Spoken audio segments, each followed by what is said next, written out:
Hanap nyo ba ay one-stop shop?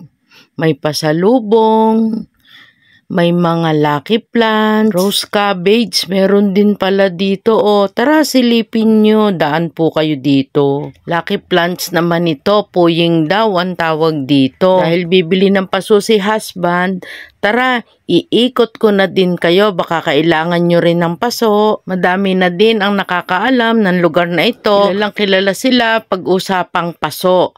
Mamaya na po tayo dadaan dyan sa pasalubong, papasukin natin yan. Dito muna tayo sa loob para makita nyo ang available nilang mga paso. Hanapin nyo yung mga sukat ng paso na kailangan nyo, 100 pesos per pack. Yung mga kulay na gusto ninyo, silip na, baka nandito, ayan yung pink, 100 lang yan, anumang size. Narito ang favorite kong kulay ng paso. Ayan, yung black na yan, 8 pieces per pack. Sulit na yan sa 100. Kung succulents, ayan po, marami silang kulay, maraming size. Kung negosyante ka naman, meron silang tinatawag na per paleta, itanong mo na lang po kay Boss Edwin. Sulit itong mga timba sa mga horsetail. Ganyan po ang ginagamit.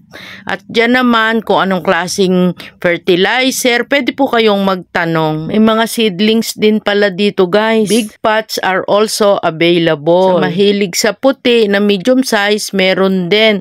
Ayan ang kanilang per paleta. Nursery bags, meron din po dito kung ayaw nyo ng paso. Tara, labas na tayo.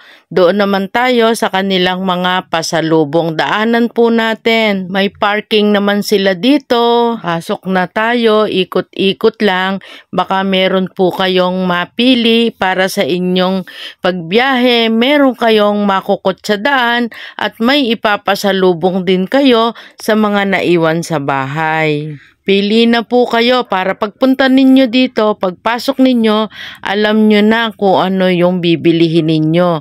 Kasi ako, sa dami kong nakita, hindi ko alam kung alin ang pipiliin ko. Masarap yung otap nila, yung toasted mamon, pero ang nabili ko po dito ay honey at toasted mamon. Lakad-lakad lang, tingin-tingin, pero lahat sila dyan masarap, promise. Masasabi kong one-stop shop ang EDSA Garden House. Nasa taping daan, o yan, may lucky plants pa. Si Puying, gustong-gusto ko yung kulay na ito, guys. Kaya ayan, napababa talaga ako sa sasakyan. May iba't ibang sizes po nito. Nalimutan ko na lang. Daan po kayo dito. Maraming salamat.